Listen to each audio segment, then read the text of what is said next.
بسم اللہ الرحمن الرحیم۔ مصر کے شہر میں ایک دفعہ نوجوان اپنے سپاہیوں کے ساتھ جنگل میں شکار کھیلنے کے لیے چلا گیا۔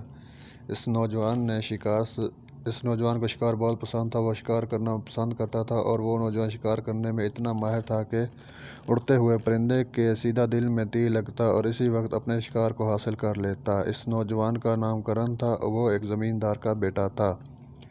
وہ زمیندار کوئی عام زمیندار نہیں تھا بلکہ 12 گاؤں کا مالک تھا، لیکن اتنی دولت اور اتنی طاقت ہونے کے باوجود وہ زمیندار بہت مہربان اور رحم دل تھا۔ ان 12 گاؤں میں کسی غریب کی بیٹی کی رخصتی کے لیے رقم نہ ہوتی تو وہ اپنے پیسوں سے ان کی رخصتی کرواتا، اور اگر کوئی بیمار ہو جاتا تو وہ علاج کے پیسے بھی وہی زمیندار ادا کرتا تھا۔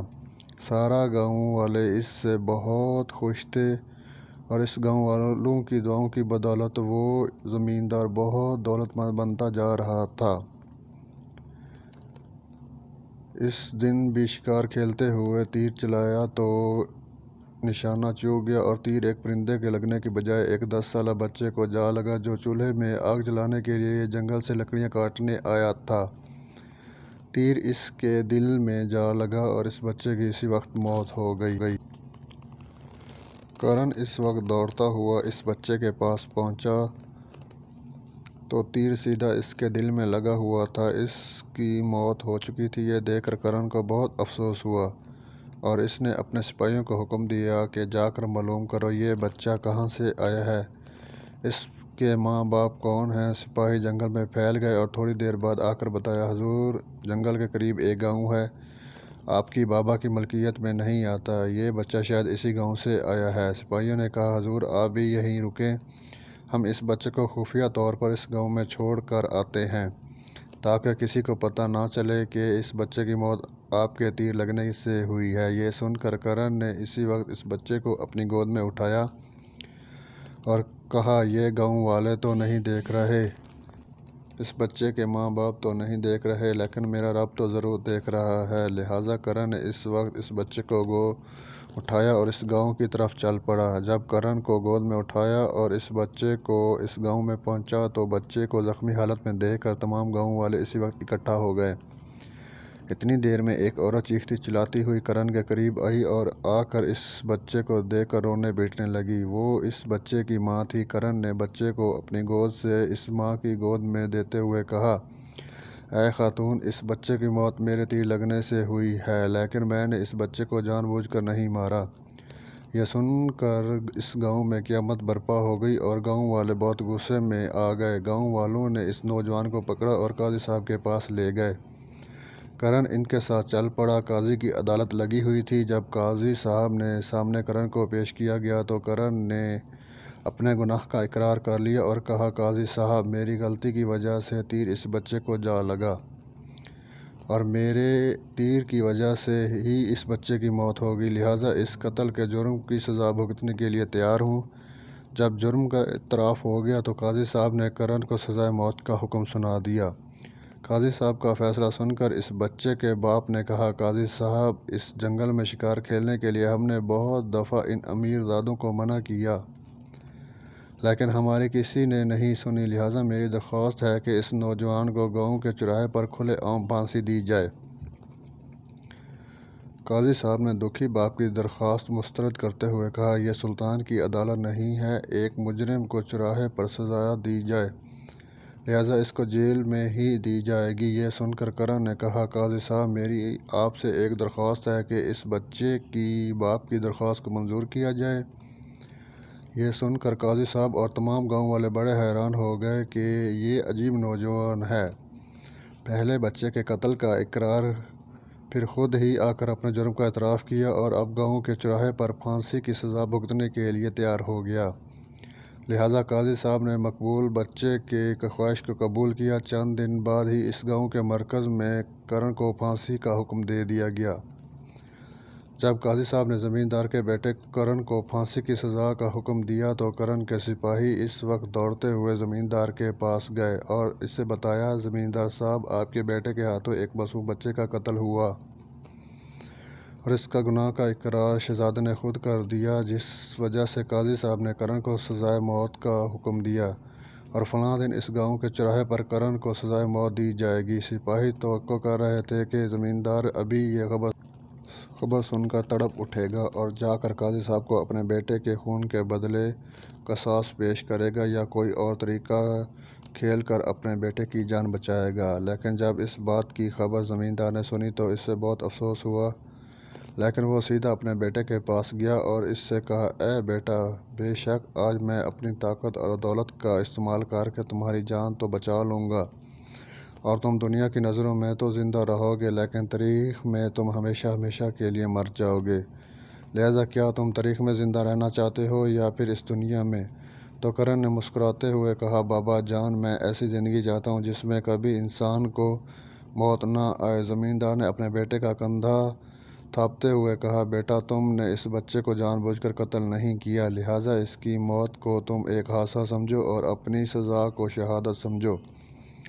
شہادت کا رتبہ بہت بڑا ہوتا ہے۔ جب یہ بات زمیندار نے کہی تو یہ سن کر جیلر بھی رونے لگا اور کہا، اتنی بڑی دولت کا مالک، جس کا اکلوتا بیٹا، جس کو پھانسی ہونے والی ہے، اس باپ کے منہ سے ایسے الفاظ سننے کے لیے بہت بڑا جگر چاہیے۔ سپاہی بہت غمگین ہو گئے، لیکن زمیندار سینہ چوڑا کرتے ہوئے وہاں سے چلا گیا۔ وقت گزرتا رہا۔ پھانسی کے مقررہ دن سے تقریباً ایک دن پہلے جب جیلر صاحب جیل میں کرن کے پاس گیا اور اس سے بتایا کہ کل تمہیں گاؤں کے چوراہے پر تمام گاؤں والوں کے سامنے پھانسی پر لٹکایا جائے گا، لہٰذا اگر تمہاری کوئی آخری خواہش ہو تو وہ تم بتا سکتے ہو۔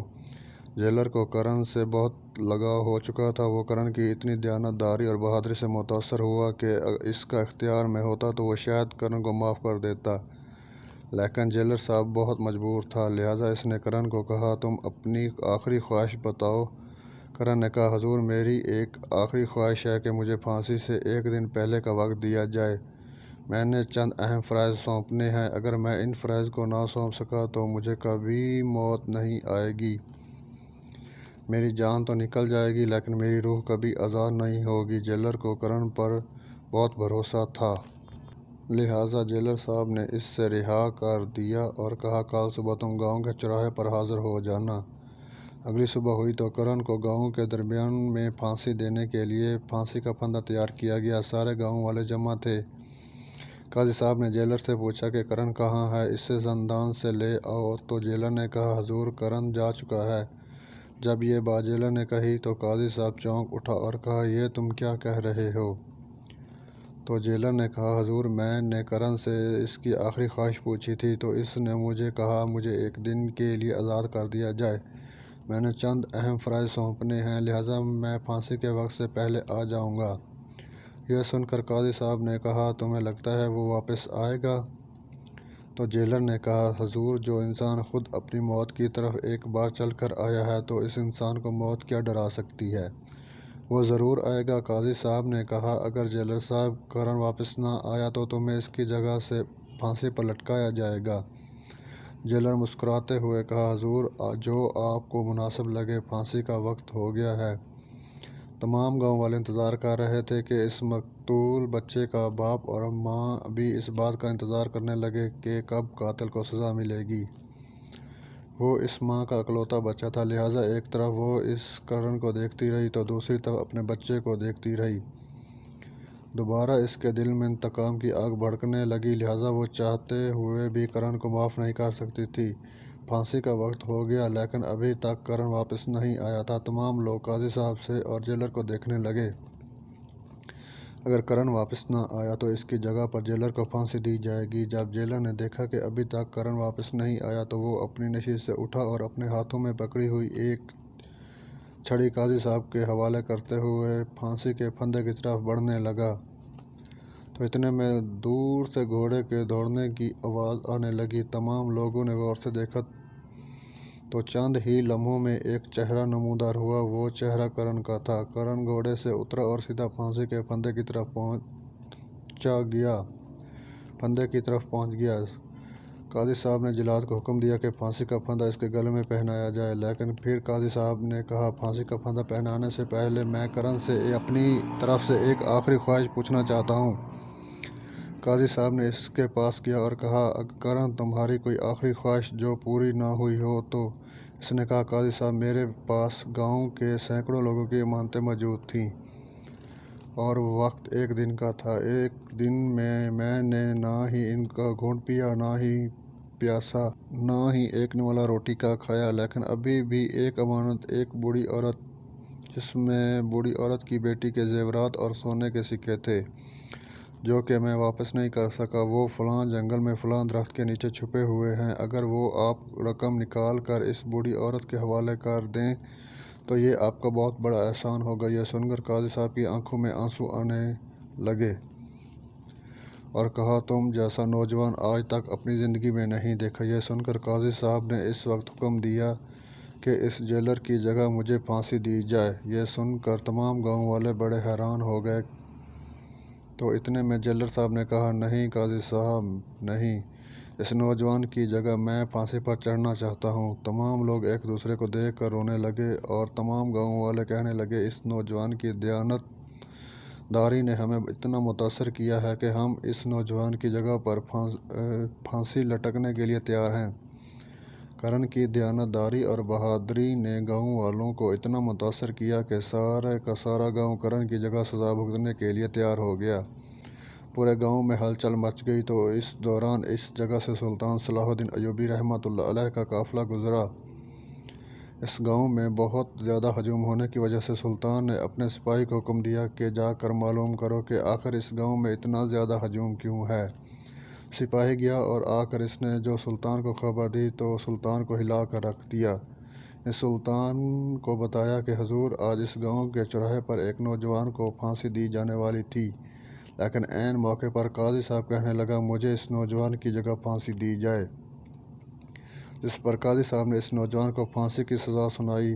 وہ خود اس کی جگہ پھانسی پر لٹکنے کے لیے تیار ہو گیا۔ پھر چند لمحوں بعد اس جیلر نے اس نے اتنے دن جیل میں رکھا، وہ بھی اس کی جگہ پر پھانسی لٹکنے کے لیے تیار ہو گیا۔ حتیٰ کہ جس گاؤں کے بچے کو اس نوجوان نے قتل کیا، وہ سارے کا سارا گاؤں اس نوجوان کی جگہ سزا بھگتنے کے لیے تیار ہو گیا۔ یہ سن کر سلطان بڑا حیران ہوا کہ آخر وہ نوجوان ہے کون؟ آخر اس نوجوان میں ایسی کیا بات ہے کہ اس کی جگہ تمام لوگ پھانسی پر لٹکنے کے لیے تیار ہو گئے؟ تو سلطان صلاح الدین ایوبی رحمۃ اللہ علیہ سیدھا گھوڑے پر سوار اس جگہ پر پہنچے اور جا کر قاضی صاحب کو کہا، قاضی صاحب آخر یہ کیا معاملہ ہے؟ تمام لوگ جب سلطان صلاح الدین ایوبی رحمۃ اللہ علیہ کو دیکھا تو گاؤں میں دوڑ لگ گئی اور قاضی صاحب نے سلطان صلاح الدین ایوبی رحمۃ اللہ علیہ کو کرن کی شروع سے لے کر آخر تک دیانت داری اور بہادری سے بھری داستان سنائی۔ سلطان صلاح الدین ایوبی رحمۃ اللہ علیہ نے ساری داستان سن کر سلطان صلاح الدین ایوبی رحمۃ اللہ علیہ کی آنکھوں میں آنسو آنے لگے۔ پھر اتنے میں سلطان صلاح الدین ایوبی رحمۃ اللہ علیہ نے کرن کو کہا، بے شک غلطی سے قتل ہوا، لہٰذا تم اس موت کو شہادت کی موت سمجھو، اور شہادت کا بہت بڑا رتبہ ہوتا ہے، اور تمہاری دیانت داری کی داستان تاریخ میں لکھی جائے گی۔ جب اس نوجوان کو پھانسی دی جانے لگی تو اس وقت اس گاؤں کے اس نوجوان بچے کے باپ اور ماں رو رو کر چیخ چیخ کر کہنے لگے، سلطان معظم، اس نوجوان کو ہم اپنے بیٹے کا خون معاف کرتے ہیں۔ ہم تو صرف اس نوجوان کی دیانت داری بہادری کو دیکھ رہے تھے تاکہ اس بات کو تاریخ میں لکھا جائے، ایک نوجوان کی بہادر اور دیانت داری سے قاضی صاحب جس نے اپنے قلم سے اس نوجوان کو پھانسی کی سزا سنائی، اور جیلر حتیٰ کہ تمام گاؤں والے متاثر ہو کر اس نوجوان کی جگہ پھانسی پر لٹکنے کے لیے تیار ہو گئے، اور اس کے بعد ان دونوں نے کرن کو یعنی زمیندار کے بیٹے کو معاف کر دیا اور تمام گاؤں والے اس خوشی پر جشن کا انتظام کیا گیا۔ اس کے بعد کرن کا نام تاریخ میں اتنا مشہور ہوا کہ کرن کے بعد لوگ بڑے بڑے بادشاہوں اور سرداروں کو کرن کا نام رکھتے ہوئے فخر محسوس کرتے تھے، اور بہت ساری تاریخ میں ایسے سردار اور بادشاہ گزرے ہیں جن کا نام کرن تھا۔ اور یہ سن کر